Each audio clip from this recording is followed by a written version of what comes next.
Hello, what's your name and what is your current... What do you do? Oh yeah, what do you do? I'm Paul Tron, and I'm a student. I'm a master's student right now. What are you studying? Computer science. Nice. Can you make an acronym with NVC that isn't New Vision Church? A creative one. Starting with the N, nice. Okay. V. Nice. View. Nice view. Now see? We could just end it there. Nice view. Just a nice view. Nice view, church. Nice view. Creation? Oh, okay. Nice view creation. We love that. What's your first impression of any staff member in our youth? You can choose. Oh, first impression. I think the most impressionable person was definitely Nathan O. Yeah, definitely. I could feel. I think the first thing I felt was passion. Oh, okay. It's like a volcano. Yeah, it wasn't hidden at all. It just exploded right into my face. Do an impression of Nathan. Can you do an impression? Oh, Or like, what's like his quirk? What's something he says a lot? he says a lot. I think I've used it in my vocabulary too. Like, he definitely just goes tough, tough, Tough. time. Yeah, like after anything you say. Yeah. That's very iconic. He also says slay. Slay. He says cheese. He coined cheese. I've never heard of Coined it. cheese, but yeah, he says like, give me that cheese. Hello. Name and grade? My name is Sophia and I'm in 9th grade. Ah, lovely. So, can you make an acronym with NVC that's not New Vision Church? No. No. Very. Oh, not very. Not very Christ-like. Wow, thank you. All right. So, what was your first impression of any staff member at our church? Aldo and say. He looked really strict and kinda intimidating, but also like I thought he was really funny. He is funny. And can you do an impersonation of Ensei? Like, actually, Hello, a name and profession? Kelly, software engineer. Sheesh. What was your first impression of one of the staff members? First impression of Jason.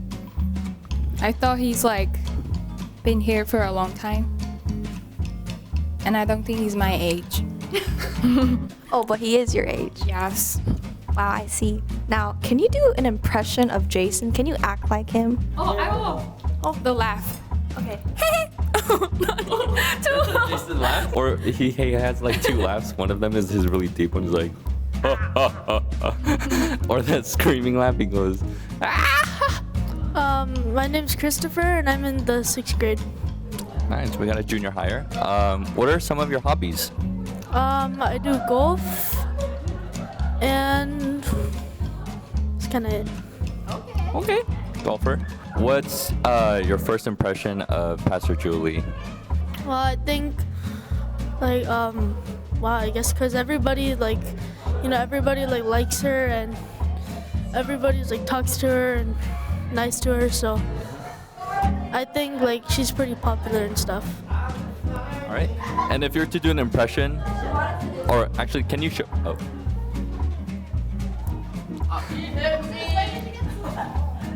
Excuse me. What's like something she says a lot that you remember? Okay, everybody group up together. We're gonna take a picture. My name is Lizzie. I'm a junior. Yay. Lizzie, what are some hobbies you have? I like crocheting. I love doing any crafts with my hands. Wow, what a... Artistic individual. that's exactly what I was gonna say. Anyways, what was your first impression of Pastor Julie? She seemed like a very sweet person. But I don't really remember because I was 6th grade. But yeah. You were just a baby. Yeah. All right, can you give us your best impression of her? Leo, be nice. Katie, be nice. Wow, some name dropping. Thank you. Hey, well, welcome to our interview. What's your name and your grade? My name is Huni, and I'm in 8th grade. All right, and what are some of your hobbies? I play drums, basketball, and yeah, that's like. Okay. And what is your first impression of Jason?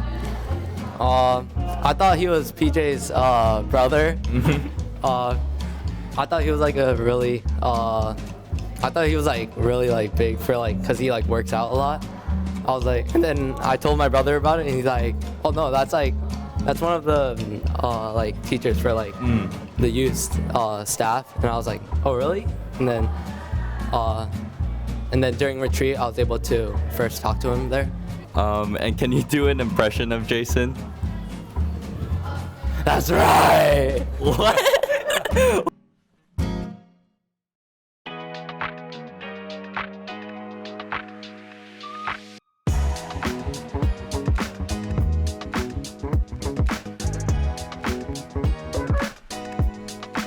What's up, guys? And we're back with another episode. So we have all entered into New Vision Church at different times. For some of us, we entered in our youth years. Some of you guys entered into your non-youth years.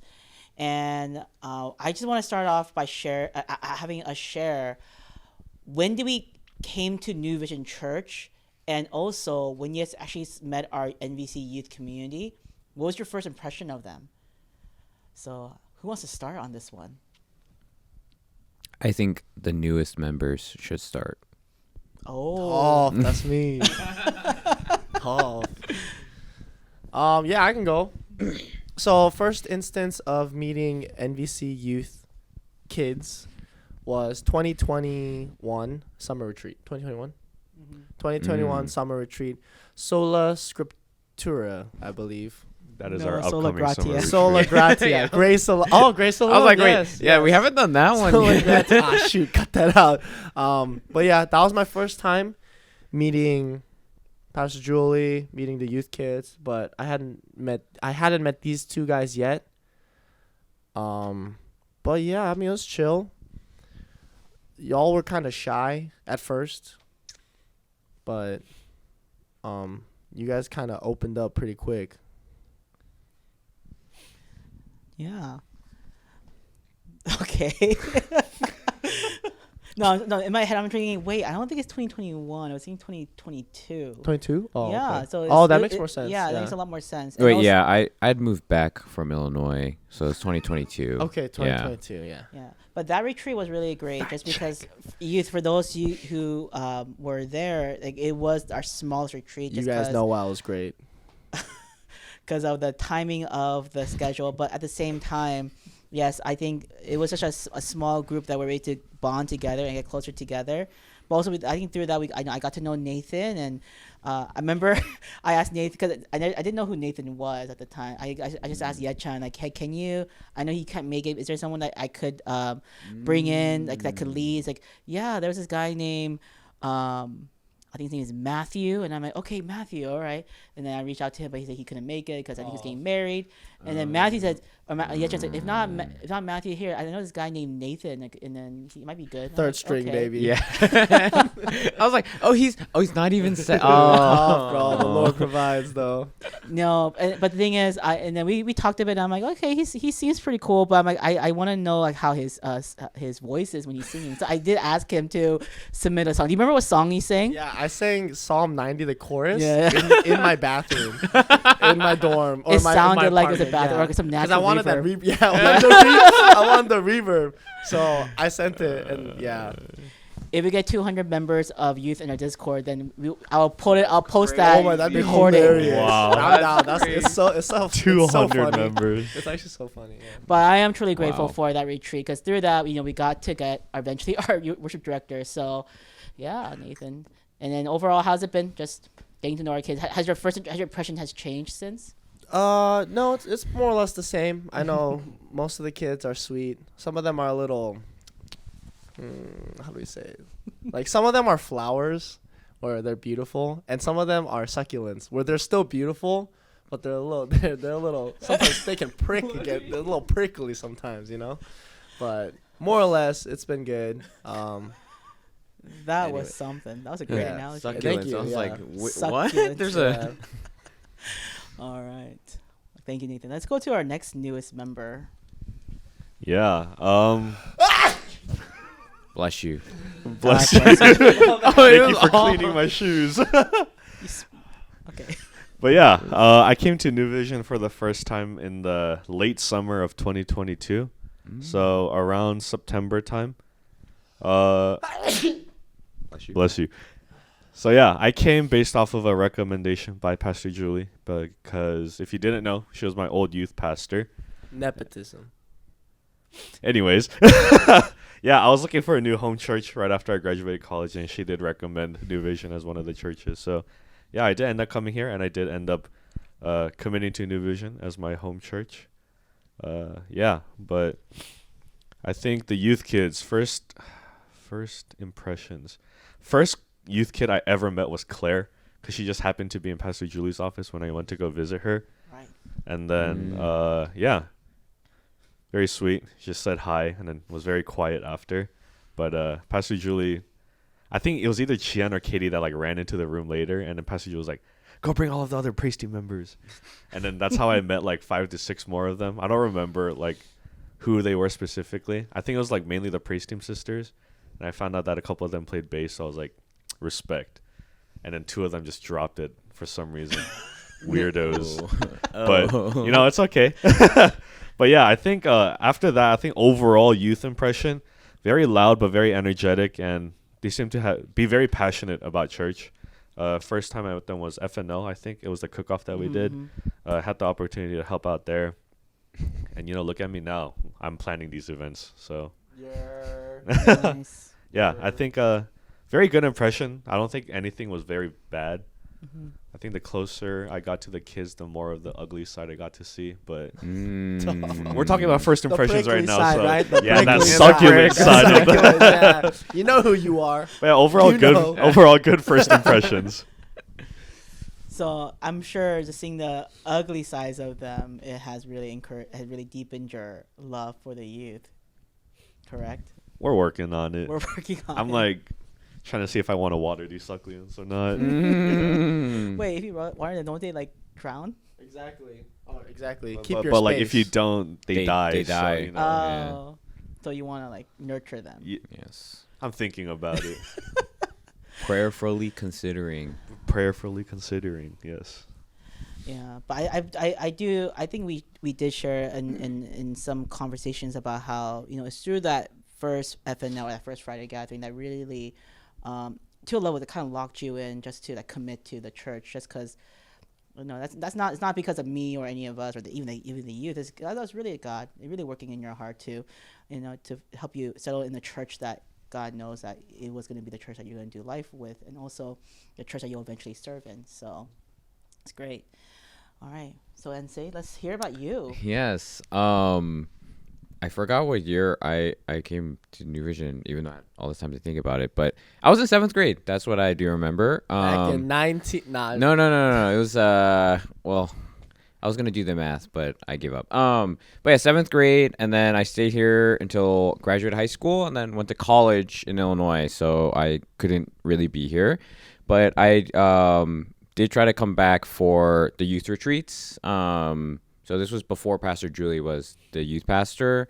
I worked with I worked with one class until COVID happened, and then during that time, Pastor Julie kind of like took over all of youth and the retreats, and then yeah, I guess my first impression was like the retreat after COVID, basically. So Nathan's first retreat, he says like, yeah, I didn't meet them. I was like, dude, I was there, you know, like, it's okay. Yeah, No, right. it's okay. Yeah. No, My bad. bro, I'm not upset. It's cool. But yeah, I had, it was supposed to be like seniors, but it was Andy Cho, who actually wasn't a member of our church at the time, and then Andrew Yoon, and then I had like one junior and then like 2 sophomores. So it was like a interesting group of guys, and I don't know. First impression was just kind of like, oh, it's like, you know, kids are still kids. But I just remember specifically one time there was just a paper pasted on one of the windows, and it was a speed test, the words per minute speed test, and I don't even remember what the number was, but I was just like, wow, that's like really good. Like, I know a lot of like fast, that's like up there. And then it was Jian, and everyone's like, oh yeah, dude, like she's only in like 8th grade, you know? She's like, oh, she's going to high school next year. She's so good at typing. I'm like, wow, what is she writing? But yeah, that was my first impression of Jian and the youth group, I guess, as an extension. Okay, so that was in 2022-ish? No, 2021. Sorry, 2022. Yeah, 2022. Okay. Yeah.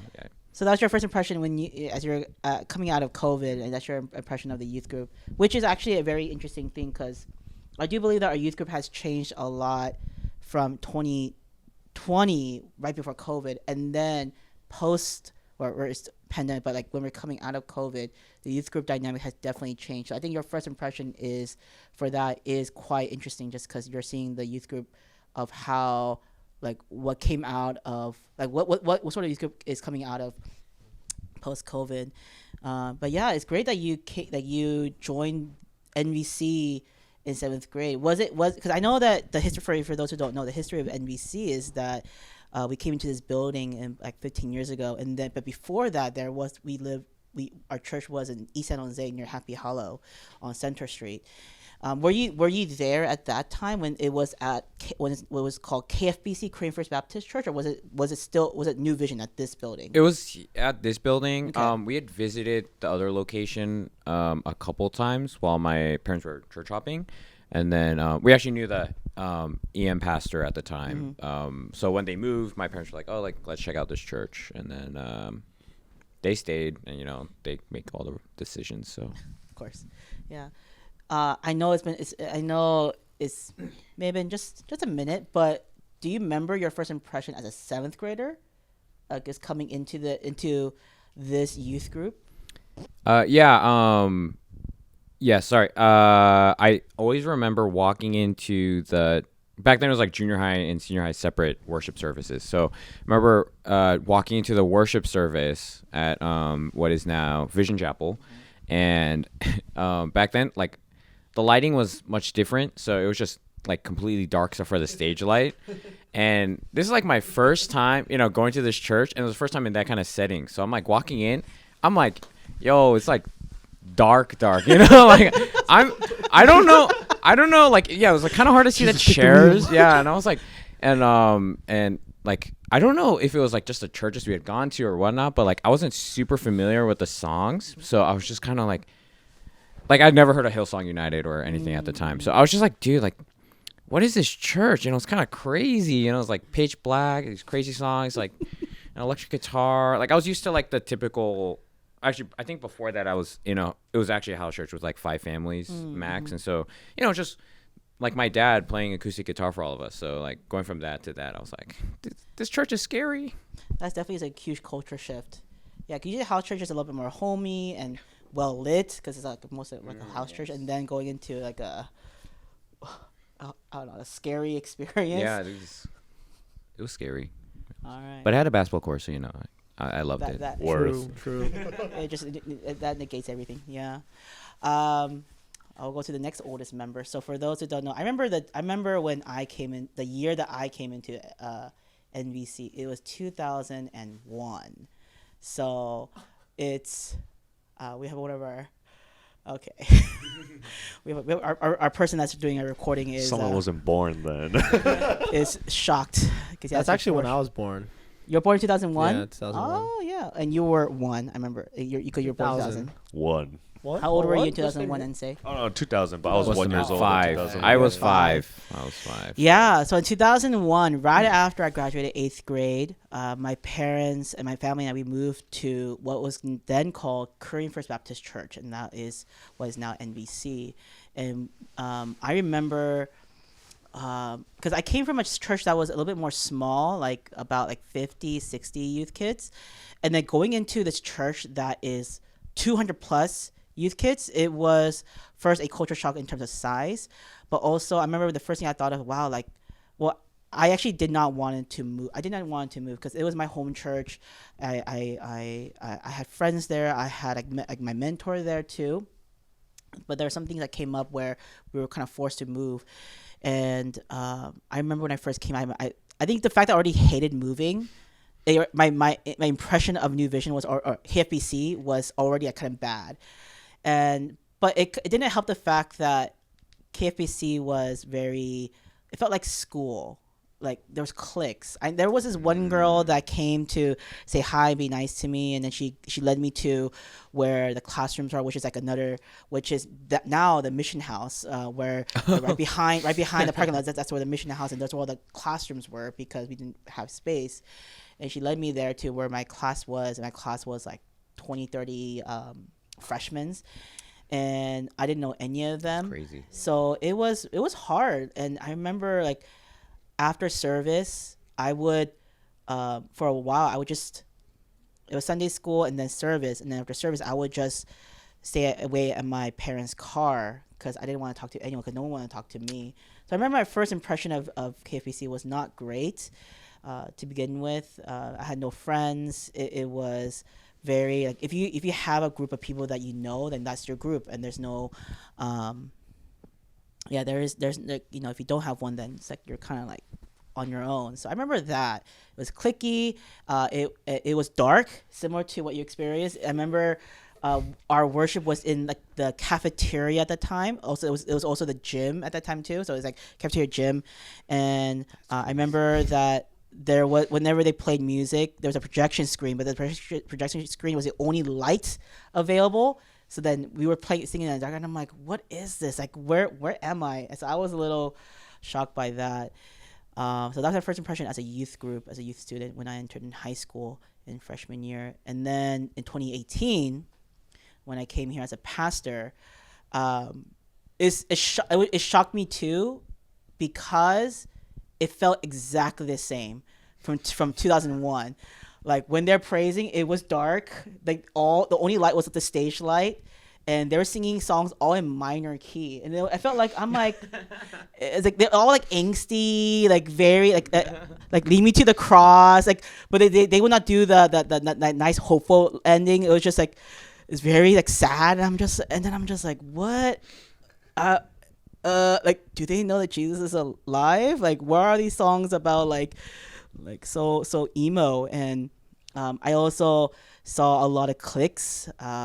And I remember when I first preached to the youth. At that time, it was combined, and then before we split again. But I remember I preached, and I remember the faces of the students, and it was like so jaded. Like everyone was like checked out, and I'm just like, wow, this is a tough youth group.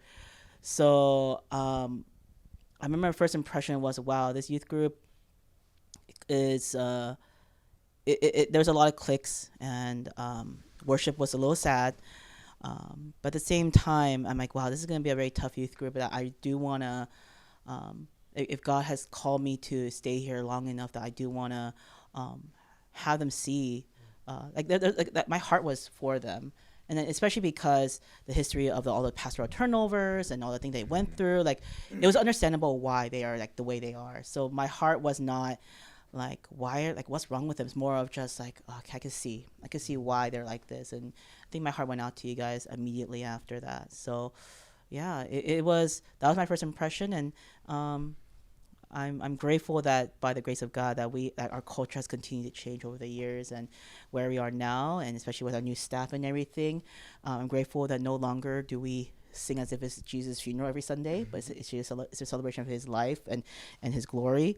And that, for many of our youth students, you guys have been enjoying youth, and now the cliques. There's still some of the issues there, but I do believe we are striving to break those boundaries through the grace of God. Yeah, first impression of our youth. I'm grateful that some of us, even though we may have different ones in the beginning, whether we're in youth or staff, but I'm sure we all can agree that now how we feel about the youth is kind of one and the same. Look at us now. Look at us Beautiful. now.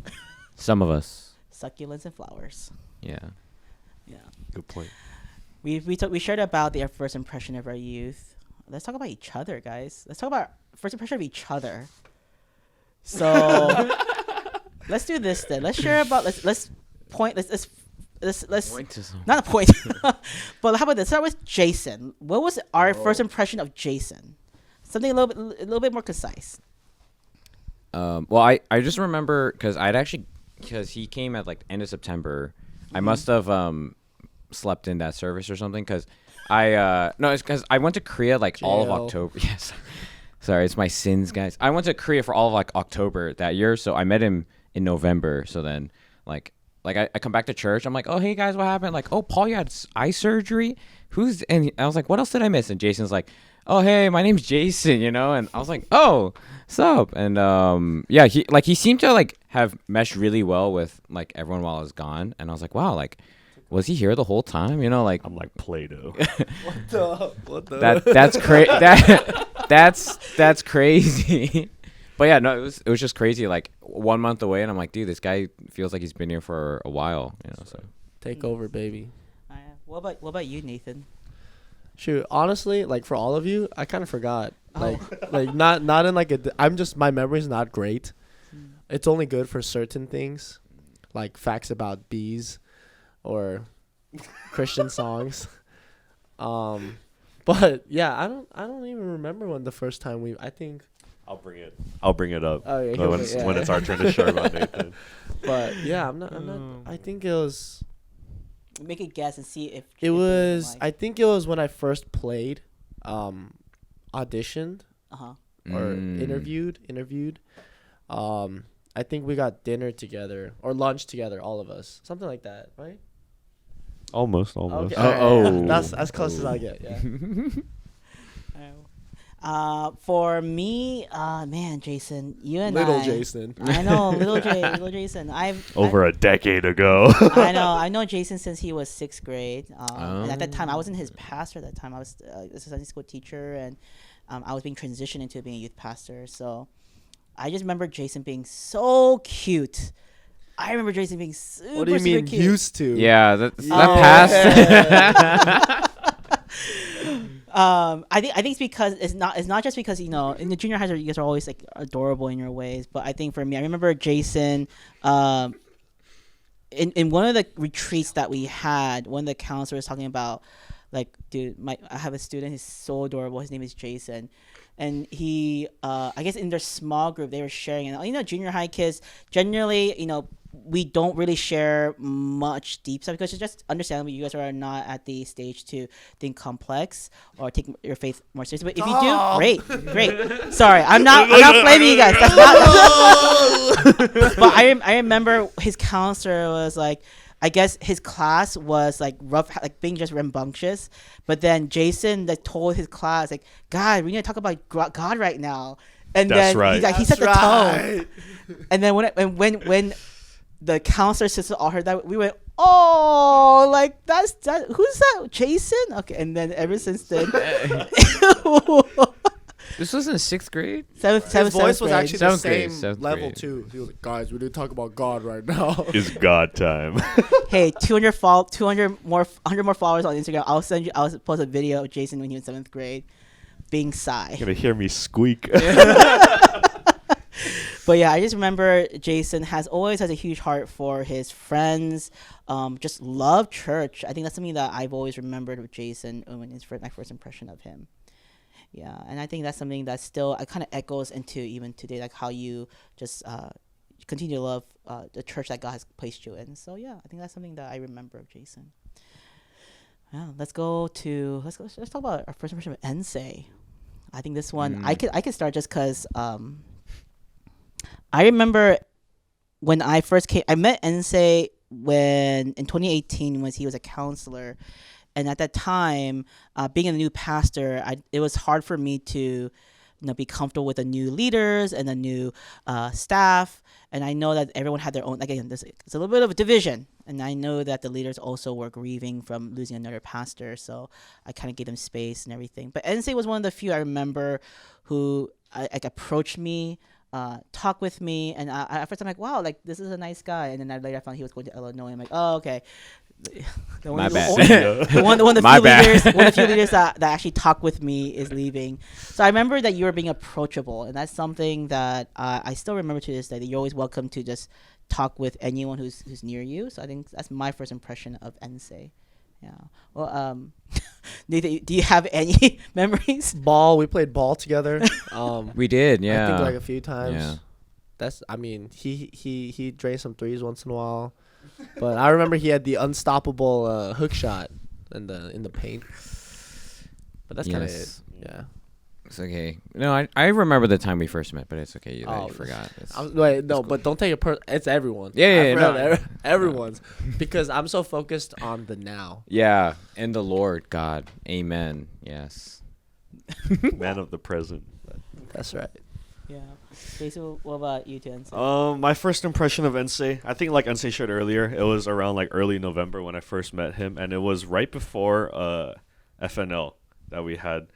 And I remember asking Pastor Julie if this was like all of the FNL leaders we had when we were all like got together, and she was like, oh no, we usually have one more, but I think he's coming today. I don't know, he came back from Korea recently. I'm like, oh, what's his name? And she said Ensei, and the first thing that popped into my head was the Pokemon Entei. I was like, interesting dog, name. right? The dog one? Yeah. Like I never heard of the name Ensei before. I was like, oh, interesting. But after I got to meet him, he was very chill, very easy to talk to, and I mean, loved his energy, loved the way he always likes to provide information whenever there are things that I don't know about. But Did you just call him a know-it-all? Subtly. Moving on. I remember one funny thing was we had stuffed pizza that day for dinner, and then it was like a bunch of like leftover pizza. He came a little late, so he didn't join us when we were eating at the beginning. But after BLT ended, we had like half of like the Thai pizza left and like a little bit of pepperoni pizza. I was like, oh, maybe we could heat this up and eat it. And he was like, nah, I'm eating it cold. And he just sat down on the couch with the whole pizza box in his arms and just ate the entire thing. I was like, respect. Savage animal. That's crazy. I don't remember that. Savage. That's actually something I would not do. I think you're gaslighting me now. No. Ensei back then is a different animal. That wasn't that Entei. long That was ago. Entei back No. then. That was Entei right That was there. Entei back then. And way That was Unsei, Silverbird. But yeah, Ensei, lovely man. Let's go to our wonderful staff member, Nathan. Our first impression of Nathan. I'll I'm go awful first. at first impressions. Really? No, I'm okay. I think I just rub people sometimes Uh, in a strange way. Yeah. Sometimes. Sometimes, That's crazy. all right. Who wants to go first on this I'll one? go first. First time I saw Nathan was after the leadership conference that we had back in Right. yeah, and then 2023. we went to go visit UC Berkeley. Yes, But I yes. didn't really talk with Nathan that day. I was like, "Oh, what's up, Nathan?" And he was like, "Oh, who are you?" And I introduced myself again, and then we I left. was like, that's a big youth kid. No, it's because I want to stay longer, but I actually forgot I had to pick up a Yeah. friend at the airport. And then so I was like, oh, shoot. All good. So, yeah. But the first time we actually like met and got to like talk and everything was the day we did interview him for the staff position. I think before the interview, Pastor Rachel, Nathan, and I got Vaughn's chicken for lunch, and then we talked a bit there, got to know him, found out that he swam and did water polo or something. Yeah, and then his interview process was very funny because if you compare him then versus him now, it's complete like 180 change. Like back then he was like, oh yeah, I'm qualified for this position because blah blah blah, and now he's like That's actually 100% true. I'm comfortable. That's why. Did not expect that at all. I mean, qualification's still there. I guess it depends on who you ask, but I think it fits the dynamic of the youth group well. So I think he was a really good fit.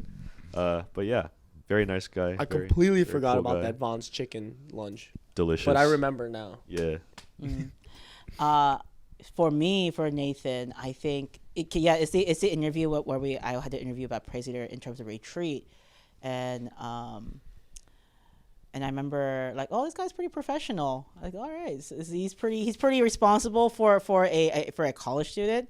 So I was very impressed. True. And then I heard his voice. I'm like, oh, why do he sound so nervous? But where's all that reverb coming from? But other than that, I'm like, but when as we're getting to work together, I'm like, oh, like my first impression, okay, this guy definitely is a worshiper. Like that's something that I like immediately got when he led the team. I could tell he was super eager to lead praise. What can I ask? Was that your first time leading for a retreat to that level? That was. Oh. Yeah. Okay. Yeah. No I was a little- wonder. Yeah, I'm just kidding. newbie, bro. I was a new dude. You guys brought in a noob for 2022. Third What? string though. Third One. string. Third string. 21. Yeah. Third 22. string. 22, Third 22. string off the bench. Off the bench. Brock Purdy. But even more so, I was very impressed of how you led the team, especially a team that was not like that did not play together to begin with originally, and then you bringing them together. I was like, oh, he has really good leadership skills. Yeah, and then you're able to. I think technical was. I'm like, oh, he could hit a range at that. I'm like, yeah, one day I would love to have him as a worship director. And I remember we had this conversation, maybe like 6 months after, like, hey, are you willing to? I'm thinking of finding a worship director. At that time, you declined, and I'm like, nah. yeah, no, just okay. At that time, he had his own church, and he's still going to college. So I was like, okay, but then now we're here. So that's my first impression. That okay, seems professional. Seems. and responsible, but then I think most importantly, my most memorable impression was, oh, he's definitely is a worshiper. This is something that I could totally see him doing for the rest of his life. Sorry. Sorry about that. What were you gonna say? Yeah, it was that retreat where he was invited to lead. Tough. Yeah, I didn't actually talk to him at the time because they were like practicing a ton. I guess I don't remember, but then also We needed it. Yeah, no, I was like, I don't remember. Yeah, like I just remember I spent most of the time like helping out with other things before, or instead of like talking to the praise team. But yeah, I only remember Hee-chan played keys, right, and Deborah sang, right, or something like that, right. And then I was like, dude, I barely remember that, but then I actually saw Nathan a lot more. He's talking about ball. He started coming out a couple times. And so then, yeah, I guess we talked a little bit more. I remember getting really upset at him one time because he didn't pass me the ball when I was open. And then Tough. And then I was like, oh, like it was a transition. And then I was like, oh, okay, like it's fine. He doesn't have to pass me the ball. I'll just get out of the way. And then he passed me the ball when I'd already like turned away. So like it's a turnover. And I was like, dude, like, why'd you pass me the ball? He's like, dude, you're open. And, and then I was like, why is this guy? Who is this guy? Like, why did we invite him? And I'm just, yeah, kind of duped it out on the court. No, I can't because I'd lose then. But, yeah, no, I just remember that was like that was shortly after that time, before he was hired. So then after he got hired, I was like, dude, like I see him at ball more often, and he's kind of cooking me, dude. Like I can't talk back anymore. That's not true. We both could. No. He shoots all the shots. I just rebound for him. Respect. I rebound for him. I was like, oh, Nathan's open. He got me. Nice. All right. Yeah. I was gonna say Draymond, but that's not. Oh.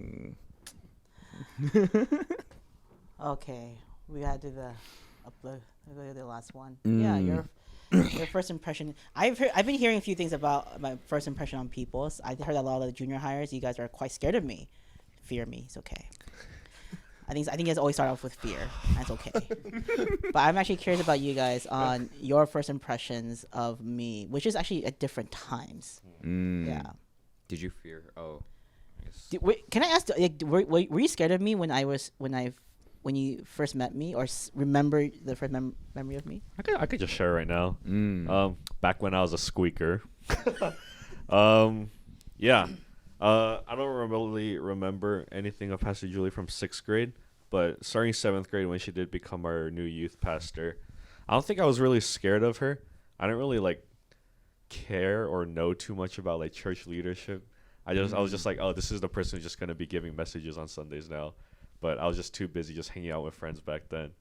But yeah, I mean, I think getting to know her and then being part of the youth group under her, it was a lot of fun. We had a lot of like Friday night events, a lot of Sunday events, and just retreats and everything. She followed along with the culture we had at our church really well, probably because she did attend our church for a bit also.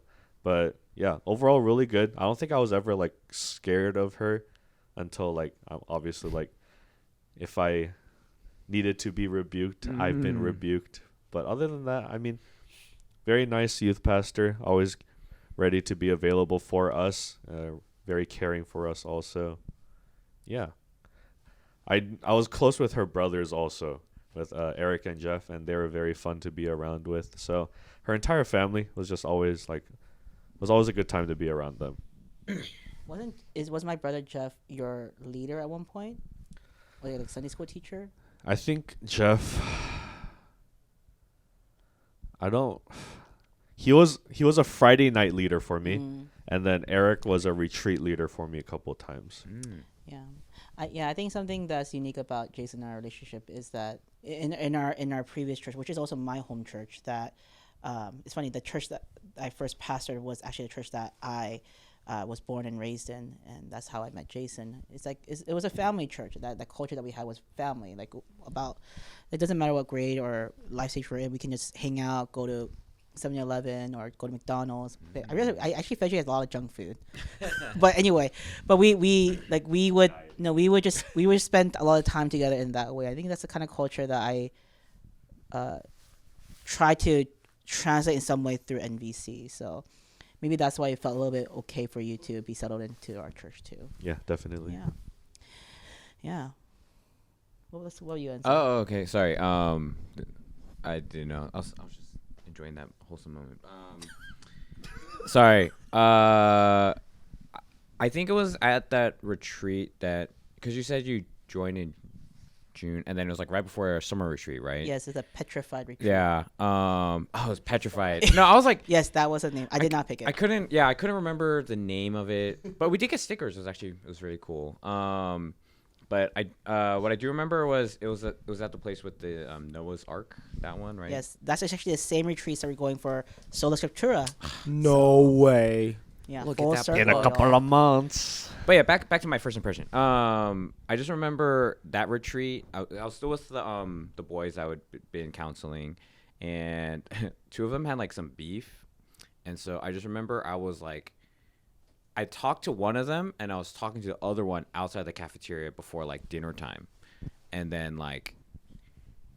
I actually remember this. Yeah. I saw this. Yeah, like to preface, I had like known these boys enough, so I felt like I was in like enough in their life and in a place in their life where I could talk to them in a rebuking-ish way. And so I just remember I was like basically telling him like, you gotta take the high road and like suck it up kind of thing. You know, like that kind of message.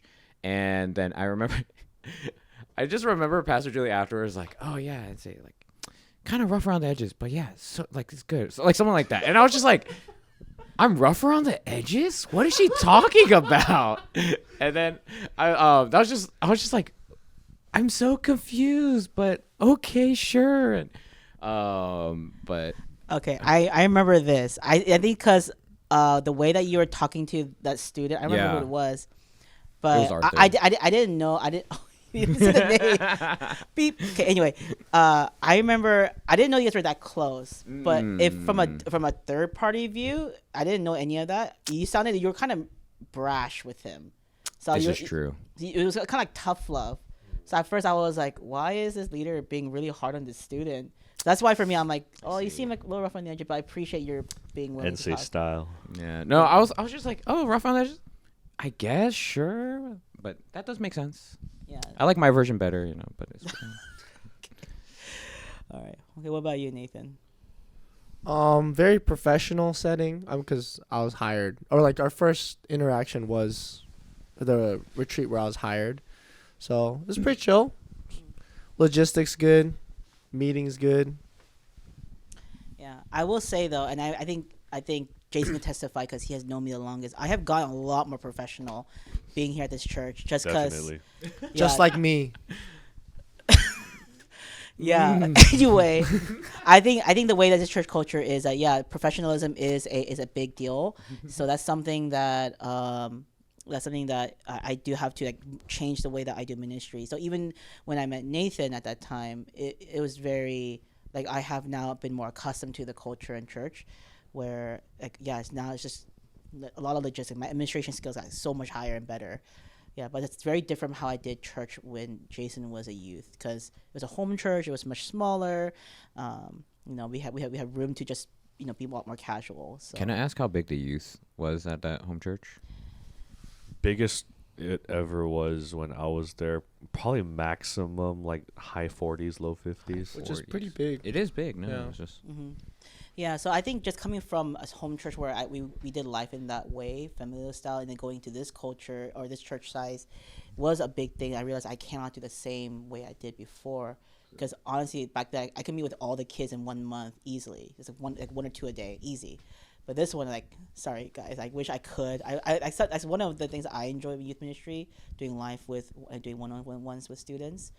But unfortunately, I can't. So I have to be more strategic in getting more brothers and sisters to do life with us, so that they can do one-on-ones with you guys. So yeah, I think eventually that's something that even though I have stayed professional, that hard for our culture to be still communal, familial, which is actually the heart of our senior pastor.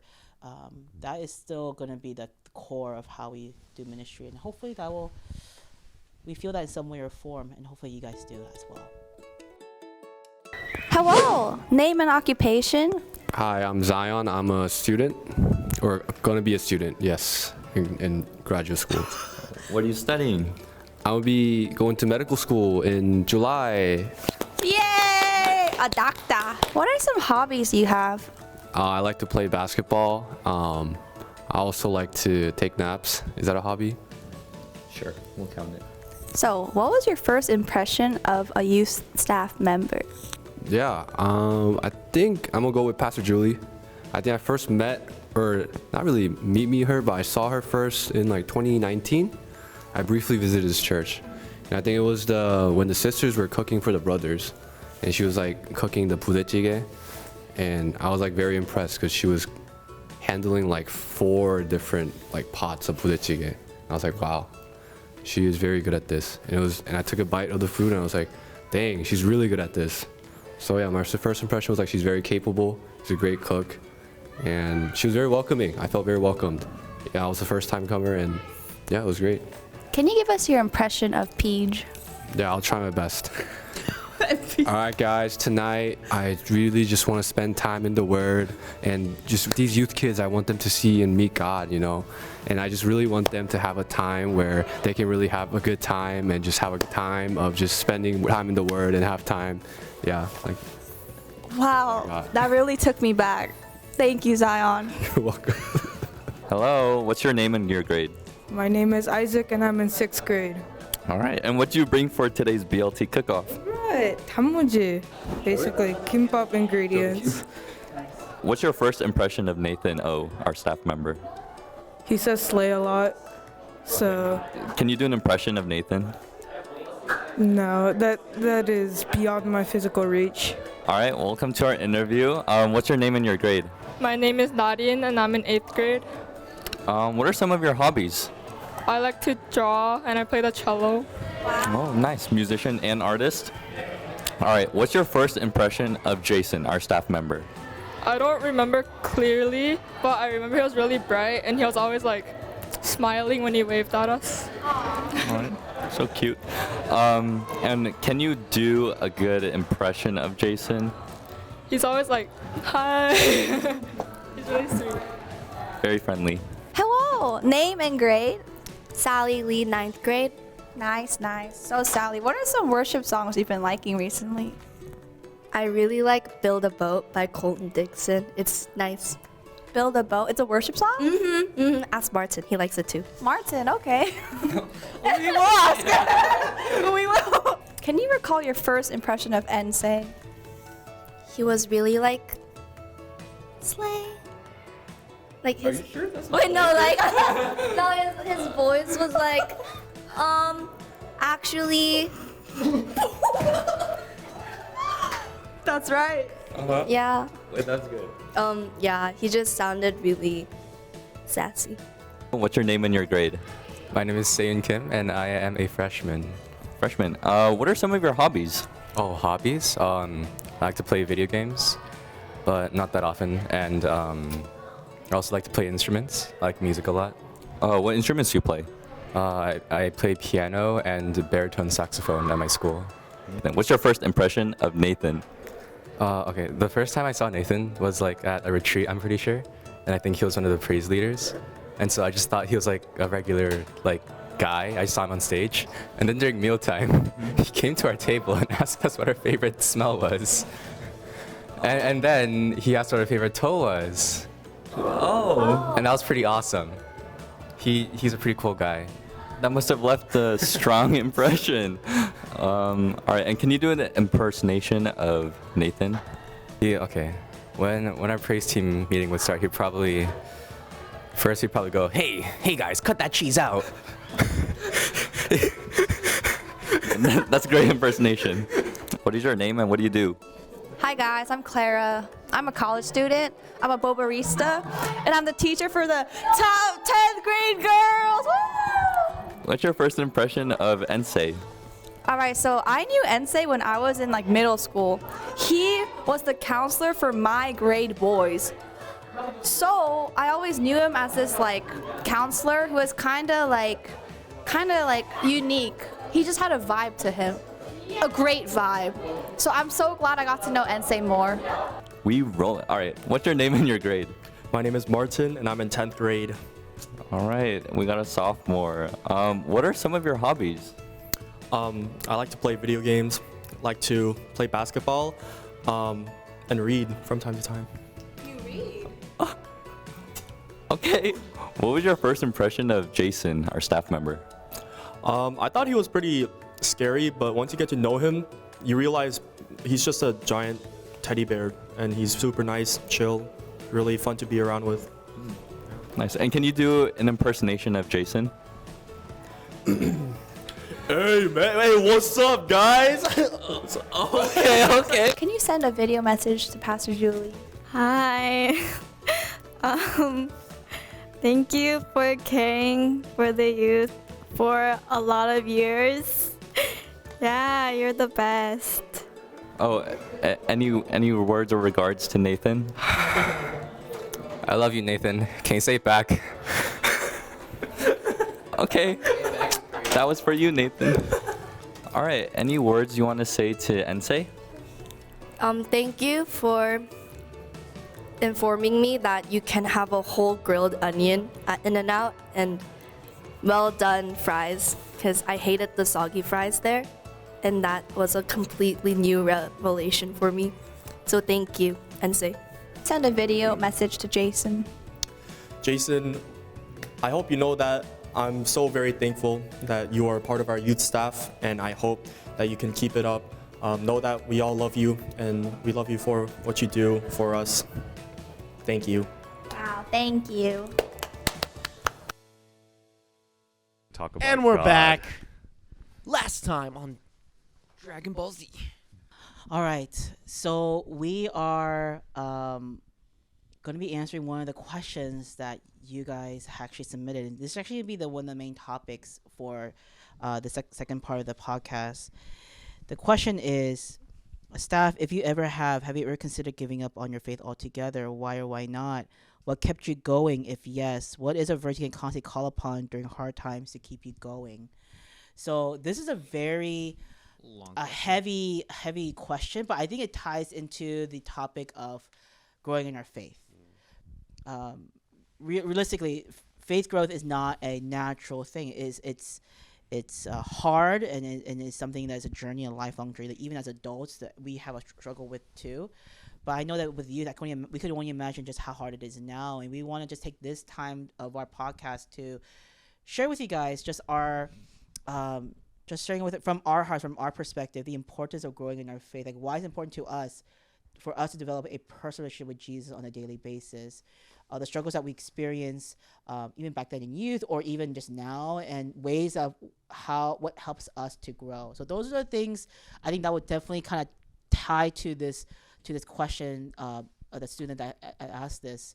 But I kind of want to open it up by asking you guys, like, we do say, and all that we do is important is to grow a deeper relationship with Jesus. But why is that so important? Why is it important that we develop a personal, growing fellowship and relationship with Christ? I'll go first. I think just going to like the initial question that our lovely youth student asked us. Are there times where I ever want to give up on my faith? There has been, actually.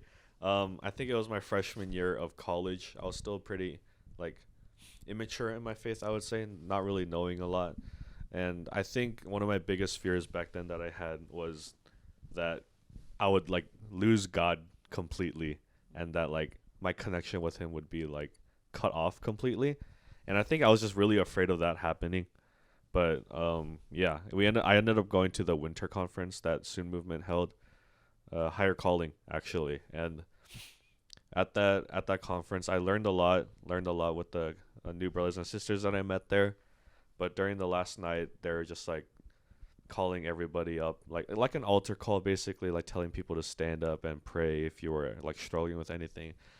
I started praying about like, God, I don't want to like lose you. I don't want you to let go of me. And then one of the leaders saw that, like maybe, yeah, it probably looked like I was struggling out there.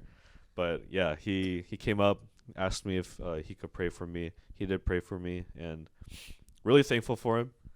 But yeah, once he like was done praying for me, like we were like in a hugging position. But once he was done, he like backed off a little bit, and my snot just like followed him as he like backed off. Little funny story, but yeah, very thankful. And then I think just in his prayer, he reminded me that no matter how much I think that God will,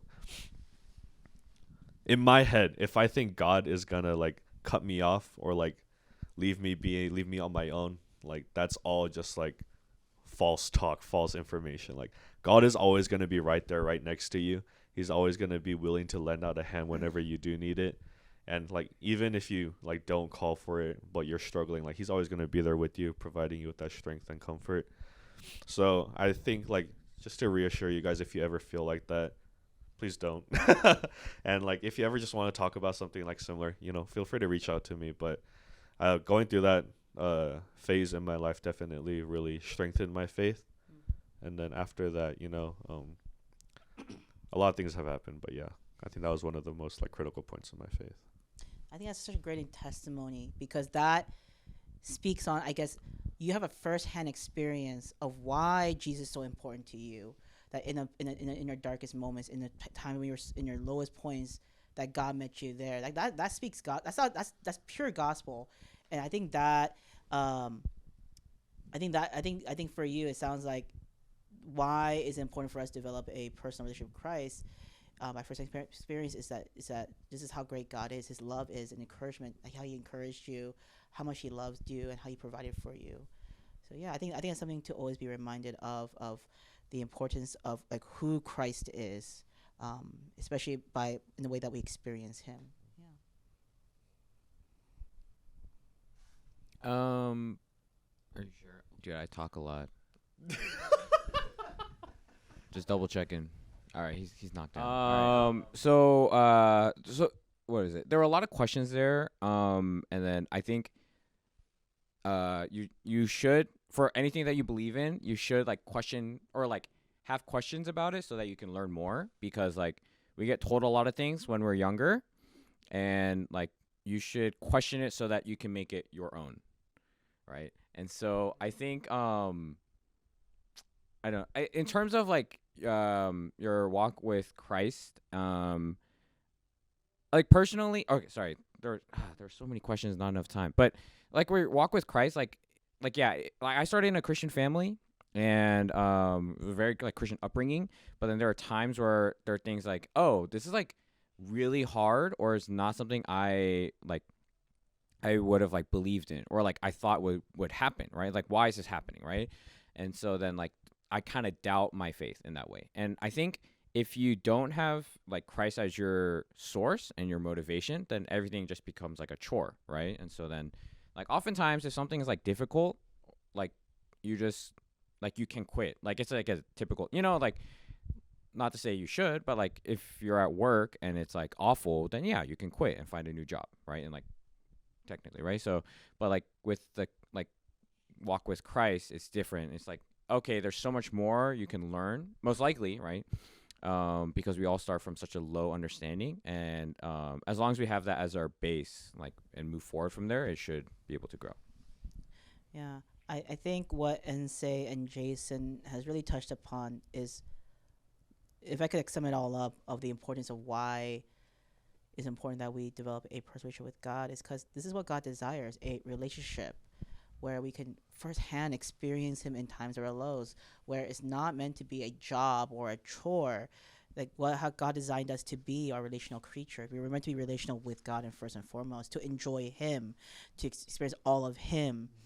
And we can't experience all of Him if it's just some sort of like a concept, abstract theory, or if it's just like a job.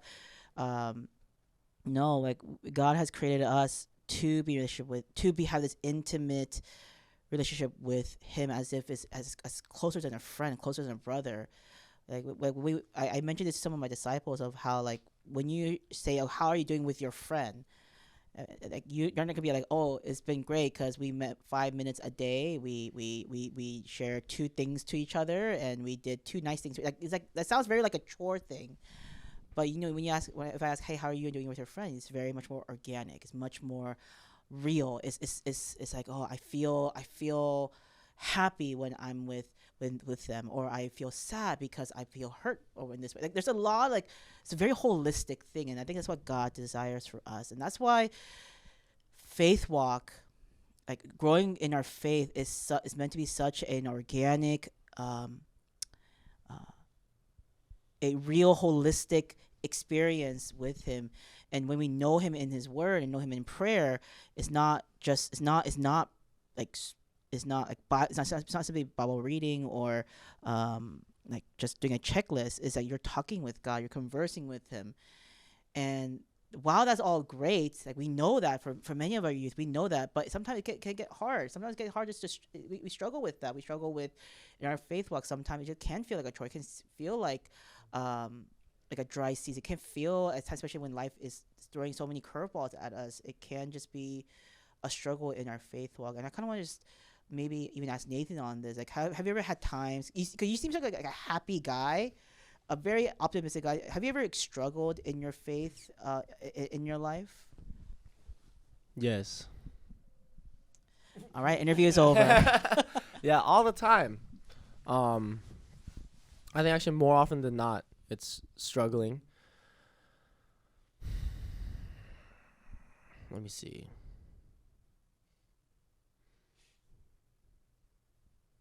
Yeah, it's like, obviously there can be a lot of, sometimes it's like situations or circumstances that are outside of my control.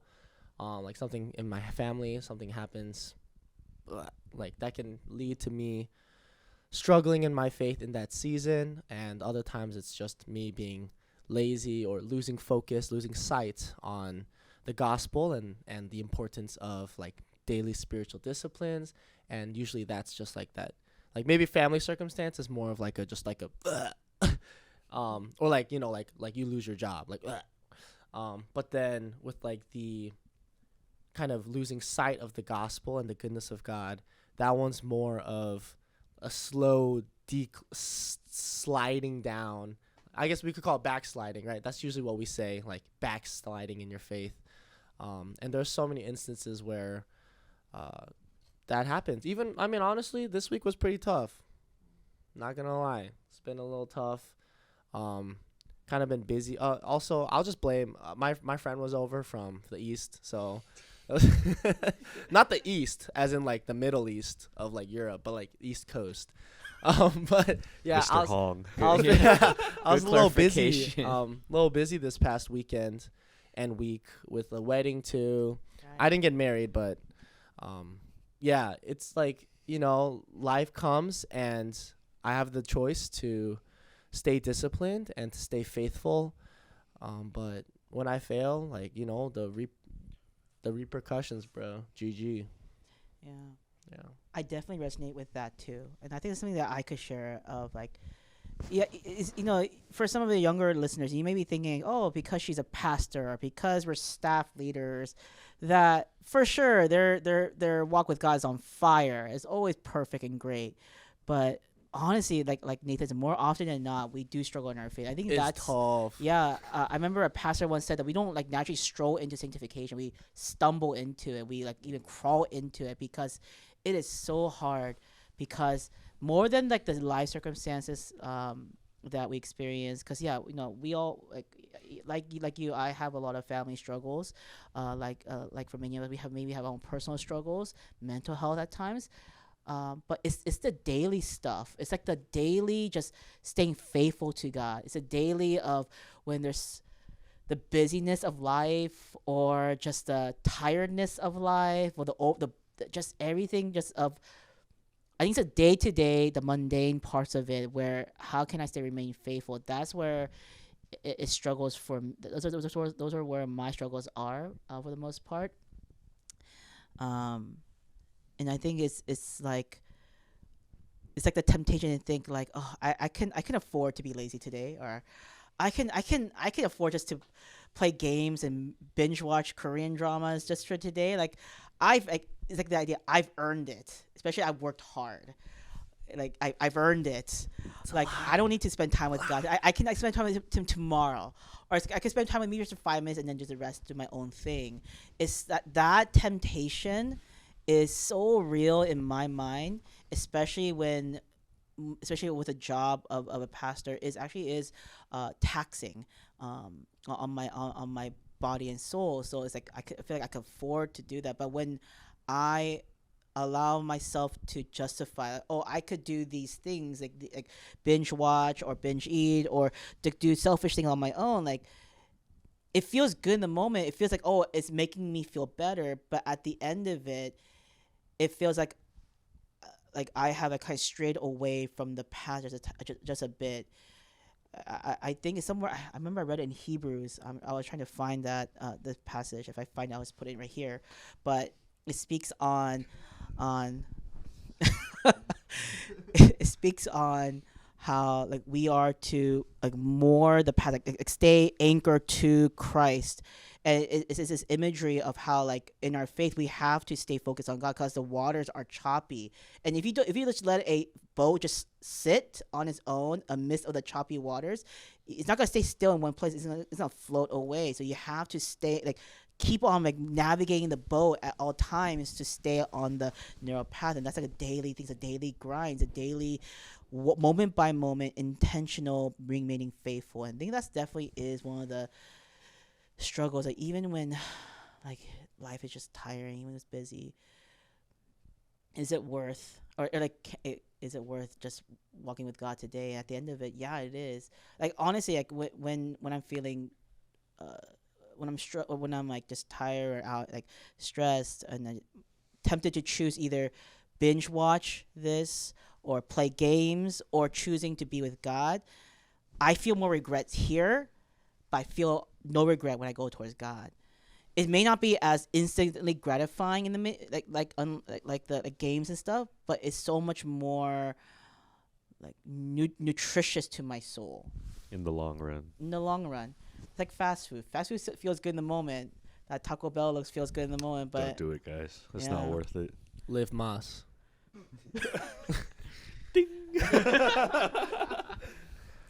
So I think just hearing from all our staff about like our testimonies and how we grew up and the circumstance we have felt, I hope it really encourages you guys to understand that faith walk, growing in faith is not easy. It's definitely is hard, and we struggle more often than we wish to. But in these moments, this is where God works like the gospel shines the brightest. The gospel speaks on how Jesus, he met us in our lows, and then that's where his love is displayed the greatest. So I feel like in our day-to-day life, we are to live out a life where the gospel shines the brightest. So even when we are busy, even when even feel like days are great, there's nothing to do, and I hope we are to continue to be encouraged to have this intentional daily walk with God, this daily fellowship with him. And even though it may not be like as intense like a retreat experience, but at the end of it, we don't regret that. We don't regret spending the day with him. So I think I just want to close with this segment now of just sharing. We are all walking with God in our own pace, in our own way, and God's leading us in a certain season in our life. What has helped you guys to? What has helped us to grow in our faith? Some practical habits, or even books, or things that you may have to give up on in order to just stay anchored and focused on Christ. It may not be as perfect. We're not expecting perfection. None of us are perfectly have habits that has mastered us in spiritual disciplines. But I'd like to ask you guys, and I will share later. But like, what are some things that you guys, maybe one or two things that you have implemented into your daily life to help you grow in your faith? I can go first. I think the biggest thing for me was like community. Specifically like having, I guess, yeah, like older people but specifically like guys, like for me it was a guy, but like guys who can speak into your life, because I think, well, one, it's hard to go through life and like know everything, right? And oftentimes we don't. So you need someone else to inform you when that time comes. But also, too, like you can't always see all your blind spots. And so it's always good to have a second opinion. And then when you get it from someone cares for you and is like intentional with what they're saying, then it's like from a good place. Yeah, accountability is very important. Yeah. What about you guys? I think community is also very important for me. That is what drives me to find something new in my faith or really deepen what I'm going through in my faith right now. And I think one thing that really helped me grow in my faith or brought me back into faith from like a difficult time was just surrounding myself with people that I know I can trust, that are very godly men or women that I can trust, and that will, put me in my place when I need to be, but also encourage me during times when I do need encouragement. And I think, I think especially coming to New Vision, I think in my life I've been surrounded by probably the most faithful brothers and sisters that have helped me in my faith. So very appreciative to all of them. Shout out to all of the English worship brothers and sisters. You're welcome. But yeah, I think it is through them that I like learn from them. I see what I lack in my faith, but that they have, and I really strive to, work towards, being better in my faith like them. And also, like, if I could be that help towards some people also, then, that's amazing as well. But yeah, I think community, as well as just learning a lot of new things through all of the sources that I have, definitely helped me out in my faith. Pastor D.A. Carson mentioned this in one of his books on prayer about how if you want to become a prayer warrior, because you're lacking, that's just your weakest discipline, then surround yourself with people who are prayer warriors. Not saying they will copy their mechanics, but their passion, it will just inspire you. And that's another form of accountability that I think you're talking about. This accountability where you're surrounding yourself with people whose faith are more mature than yours, and you're acknowledging that, but you want to strive to, follow that same drive and path and passion that they are going. Because at the end of it all, they're all pointing to Christ, and you want to do the same. So yeah, that kind of accountability is awesome. Yeah. What about you, Nathan? Spiritual discipline, right? I'll do a little curveball, other side of the coin. Something I hold very important in my walk is,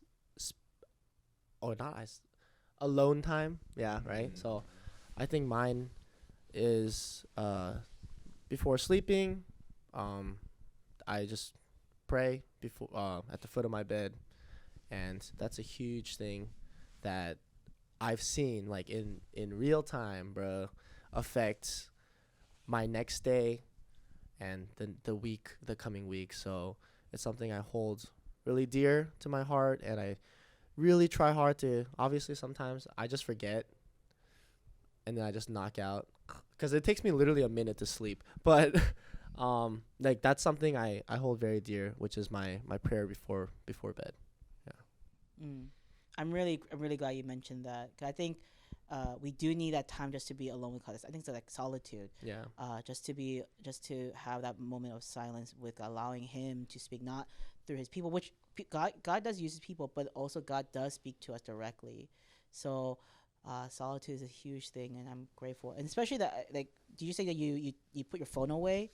I mean, it's like I try once I have a whole routine, you know. I shower and then I get ready, and then put my phone, the wireless charger, have the alarm on, and then I'll pray. Like, Yeah. I know some people where I was reading John Mark Comer's book, A Ruthless Admission of Hurry, and he says how the practice of putting your phone away from you, especially towards the end of the night or the beginning of the morning, it helps to just give you this more intentional focus to have God frame your mind, which I actually want to touch upon. That this is where I maybe just to add upon what Nathan shares, like alone time for me is big too. Surprise, I am an introvert. I think we're all introvert. I'm an introvert. Yeah, we're all introverts here. Hi, gang. Yeah, but I think so. I think for me, one thing that I took home from a lot of the of years of doing life with the Lord is that I need Him to be the one to frame my mind in the first thing in the morning. So I find ways where I could just allow His words, or allow scripture, or allow praise, and whatever it is, just to have my mind fixate on God first. Because when I used to just have my phone, I used to check like Instagram, or I check my email. I start answering emails. I start answering messages I missed overnight. Some of you guys texted me in the middle of the night. I'm sorry. If you need to talk to me, I'm willing to talk to you. Just call me. My message is on silent. But I used to just like check everything, and realize that the news and Instagram was forming my brain and making me feel more irritable, or just more reactive to certain things, and that's how I feel for the most part of the day. But when I start my day to just kind of slow down and just not rush, and I just talk with the Lord, that did require me to wake up a little bit earlier. Even right now, I'm practicing where I actually locked my my social media apps until 12 p.m. So that from when I wake up to the next few hours, like whatever I do, it will just be whether spending time in the Word or reading. I think reading helps. I know you guys don't like to read, but it's a good habit to have. That helps a lot for me, just to let God frame my mind in the morning. I think also another thing that helps in my walk with the Lord is journaling. I learned this from Pastor Ben Shin, who was at the English Worship Retreat, about how at the end of every day he kind of journals out what he did, what God was teaching him, and then kind of what he's grateful for. And those are things that I'm trying to do. It's a little hard right now, but I think that's a great habit too. But I think if you hear from all of us now, like there are so many ways for us to adopt new habits, try new habits. I'm sure all of us can even testify that you try different certain habits. It may not have fit for you, but you found certain habits and certain spiritual disciplines that actually is working for you. So we want to just encourage you guys to see, like don't be afraid to try. Don't be afraid to try different ways to know God. Some of these habits we have shared may work for you. Some of these habits may not work for you. But even in these moments, you're learning, you're seizing opportunities to grow deeper with God. And ultimately, that is what we want as staff for you. At the end of it, we don't want you guys to just get close to us and enjoy youth. We want you to enjoy Christ. We want you to experience the gospel become reality in your lives. This is why we have all these events. Shameless plug of all the things that we have in our youth. We have Into the Word study on Wednesdays. We have Sunday school. Guys, Sunday school is not meant to be a boring thing. Sunday school is meant to be a time where you do life with your Sunday school teachers. That's right. What's up, students? Nope. we have devotional subscriptions. We have we have Bible reading plans open for you guys. We have so many opportunities and more, all throughout in the internet too. And if you want, and also we have accountability with our staff and our peers.